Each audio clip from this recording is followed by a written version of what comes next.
In Chapter 5, we're going to look at DNA and how it works and also how it's used in biotechnology. So, some background on DNA and kind of what it's been used for. And we mentioned this previously, but DNA has been used to release some individuals from prison. There's about 200, and given that this textbook is a year or two old, it's probably much more than that by now. One example is this Julius Raffin, and he worked at a college, and he was just doing his job one day, got on the elevator, and a lady in the elevator believed that that was the man who had raped her several days prior to being on the elevator. And so he was arrested immediately, went through the whole trial, and despite having an alibi, he was with his girlfriend at the time of the attack, he could not have been at the location of the attack. He was still convicted, and he served about 20 years in prison. It wasn't until 2003 that he got some of his evidence retested and found that the DNA did not match him at all, so he could not have done the crime or raped the woman from the elevator. Instead, the DNA perfectly matched somebody else who was already in prison serving time for a different rape. So that's one of the really good uses of using DNA evidence, and in fact, based at the time that your textbook was printed, on average, people wrongly convicted served about 12 years, so over a decade in prison for crimes that were not committed by those individuals sentenced, and it was DNA that exonerated them or got them out of prison. And DNA is in the news a lot. If you look and pay attention on newsstands, you see lots of information about DNA and how it influences genetic traits and things like that. So these two individuals were the first to build a model of DNA. So here's their wire model that they built of DNA to illustrate the structure. The person who actually did all of the lab work to discover that structure of DNA doesn't usually get much credit because the model was fairly sensational. Her name was Rosalind Franklin. And she discovered this in the 1950s, that DNA is a genetic material, and she got good pictures of it. So she was producing the best X-ray diffraction pictures, which for X-ray diffraction, there's a picture down here, you take your sample, and for DNA, she would have to pack together about 100 strands of DNA until it was about the thickness of a human hair and load it in her sample chamber. You shoot X-rays at it, passes through a screen, so it kind of intensifies those X-rays coming through at just one point. It hits the sample, and then it bounces off the sample and forms on a photographic plate a particular pattern. You can think of this as if you were standing in a large room with a big chandelier. To figure out the shape of the chandelier, you shine a flashlight at the chandelier in the dark, and then based on the pattern projected on the wall from all of the crystals of the chandelier, you guess or figure out the shape of the original chandelier. It can be done. It requires a lot of math, and in the 50s, there were not computers to help you through that. So Rosalind did all of the math by hand to figure out from this pattern what the shape and size of that DNA was. There were some conflicts. Another gentleman who worked at her college didn't like her much, and he actually took one of her photos and gave it to a gentleman named Watson, and she hadn't published it, so that's a huge deal in science. Basically, they stole her research, and Watson says as soon as he saw it, he knew that DNA was helical, kind of spiral staircase shaped, which Rosalind already knew. She had that in a paper that she was preparing to send off for publication. The problem with that was Watson and Crick did some kind of unethical maneuvering and watched this Photo 51 video and fill out the worksheet for extra credit to give you more information about this. And Watson, Crick, and Wilkins won the Nobel Prize in '62. Rosalind wasn't around to win the prize. She had died of ovarian cancer in '58, most likely due to being exposed to large amounts of X-rays getting these types of pictures. So what is the structure of DNA? Well, DNA is deoxyribonucleic acid. So deoxyribonucleic acid is DNA. And it's composed of a backbone of sugar and phosphate molecules. And the backbone forms kind of this ribbon that's wrapped around the outside. So if you look closely, there's a sugar molecule and a phosphate molecule all along this kind of outside connecting line. Through the middle, there's bases that contain nitrogen. And here's one of the bases. We can see all of the nitrogens contained in this base, and it's connected to that sugar and phosphate. This would be connected to another sugar and phosphate to form the backbone. DNA also is a double helix, so there's one side of it here, composed of sugar phosphates and their bases, and there's a second side that's also wrapped around, and they connect through the middle with hydrogen bonds. And that's represented by these dotted blue lines. DNA pairs very specifically, so adenine, abbreviated as A, always pairs with thymine or T, and they always form 2 bonds. Guanine, abbreviated with a G, always pairs with cytosine, and they always form 3 bonds. And so that's the structure of DNA.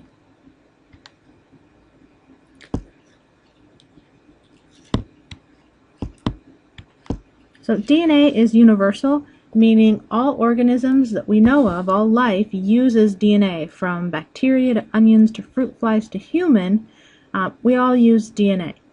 And it all uses the same basic information. So you can take DNA from a bacteria and put it into a fruit fly and it works. Or DNA from a fruit fly and put it into a corn plant and it works, because DNA, regardless of the organism it comes from, can be used and read by any other organism. In fact, you guys have a lot of DNA in common. So big chunks of DNA that are virtually identical to big chunks of DNA that you'd find in dogs or fruit flies or even bacteria or even the trees outside. You have very similar DNA for some genes. A genome is all the DNA in an organism. So if we're talking about your genome, we're talking about all the DNA that you have. And if we look at a genome, so we're going to look at an E. coli genome. And E. coli is a bacteria. It has a very small genome. In fact, you've worked with E. coli in the lab doing our pGlow transformation project. If I open up the sequence of E. coli, so we start here at this A, G, C, T, T, and so on. This lists the A's, G's, C's, and T's in order on the E. coli genome. And genomes are quite large, so if I start scrolling down here, if I can get this to scroll, I could probably sit here and talk for quite a while this continues to scroll. So it's going to take me a very long time to get to the bottom of the genome. If you look at my scroll bar, kind of near that top arrow, I'm pressing the down arrow right now, it has barely moved. So genomes are huge, contain vast amount of information. And if I grab this and drag it clear to the bottom, we'll get there eventually. Oh. So here's the end of that E. coli genome, but it took us a while to get there. A genome is different from a gene. A gene is just a segment or a piece of the genome that has information on how to produce a protein. So if we go back to our E. coli genome, if I can get this to scroll up a little bit, a gene might be maybe a piece starting here and ending here. So just a small fragment of those A's, G's, C's, and T's. For example, this is information on a gene, a single gene in humans, Homo sapiens. And this first page here has lots of information, tells you apparently a lot of different individuals have done research on this particular gene to learn what it does and how it functions. So lots of different published papers, research on this gene. Down here it tells us what this particular gene does. An interesting thing, this gene requires zinc to function, and it's inhibited by lead. So if you are exposed to lead, it actually has an effect on this particular protein product in your body. So there's lots and lots of information on the gene itself. If we go to the sequence, so the A's, G's, C's, and T's, we start up here with our G, T, G, G, A, and if we scroll down, right there, there's the end of the gene. So it's just a small part of the entire genome. Chromosomes, and we've looked at chromosomes when we looked at cell division. Chromosomes in humans, the largest chromosome that we have, contains about 200 million base pairs. So 200 million A's, G's, C's, and T's in a particular order. The smallest chromosomes in humans have only about 50 million base pairs, so still that's fairly substantial. Alleles are different forms of genes or traits. So when we look at an allele, here's a chromosome represented, and this particular location on the chromosome contains information to make a protein. So that's a gene, contains information to make a protein. That particular location could have information to make one allele, which is red, or it could make yellow protein, or it could make purple protein. So all these alleles are different forms of that same gene. And because in things like humans you have 2 copies of every chromosome, you might be carrying, the protein for red and the protein for yellow. But it's going to be at that particular location. Somebody else in the population might contain, so a different person on their chromosomes might contain the red and the purple. So there's different combinations. So the population might have more than 2 different alleles or forms of a gene, but each person in that population can only carry 2 of them at a time to pass them on. You guys are familiar with chromosomes that look like this already. These are dividing chromosomes, so this is the DNA is very condensed. So this is where it wraps up very, very tightly, and this is what it actually looks like. This is a picture of some chromosomes that are wrapped up very tightly. We can see right here would be the centromeres for these chromosomes, where I'm doing the dot, and we've got, use this one, here's one sister chromatid, here's the other sister chromatid. I'm not sure, maybe these 2 are about the same size, so maybe those 2 are even homologous to each other with their sister chromatids in the homologous pair. So that's what we're familiar with looking at cell division, and that's important because during cell division we want to protect the DNA and make sure it doesn't get lost or damaged in any way. So it needs to wrap up very tightly. However, when the cell is actually functioning as a cell using and reading that DNA, it can't be wrapped up tightly because then you can't get in there to read it. Sort of like you can't read a book if you close it tightly. So the DNA is uncondensed. It looks like this.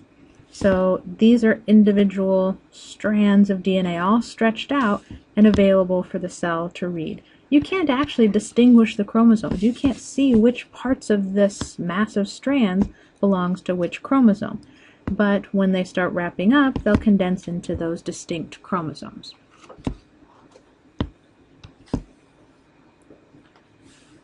Another interesting thing about DNA, when we first started looking at it, people believed that it was possible that if you have more DNA, you'd be more complex.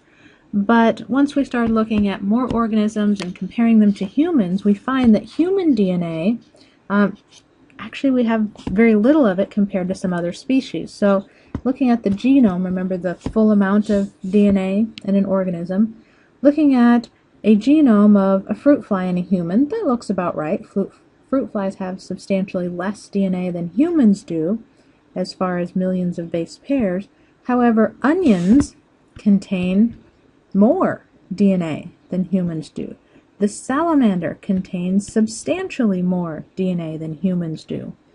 And the single-celled amoeba, little glob that just crawls around, this single-celled amoeba has about 200 times more DNA than a human does. So clearly, unless I'm missing something with the amoeba, the amount of DNA does not determine the amount of complexity.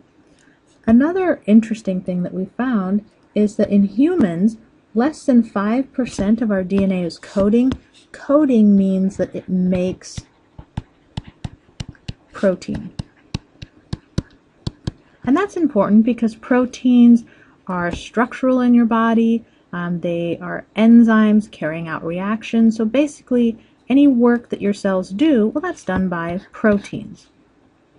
It's the different types of proteins in your eyes that give you the different eye color, different proteins in your skin that give you different skin color, different proteins throughout your body that influence how much you grow and your size and shape and things like that. So all of that's determined by proteins. So protein's really what makes your body and makes you what you are. So less than 5% of our DNA actually makes protein or is used to build the human body. In bacteria, about 90% of their DNA is coding. So almost all of it makes protein and is functional, used to make the bacteria. This shows kind of the relative amount of coding DNA in different organisms. So even though we have a larger genome than fruit flies, they use more of their DNA to make proteins. We only use about 2%, they use about 19%, all the way up to E. coli, it uses about 90%.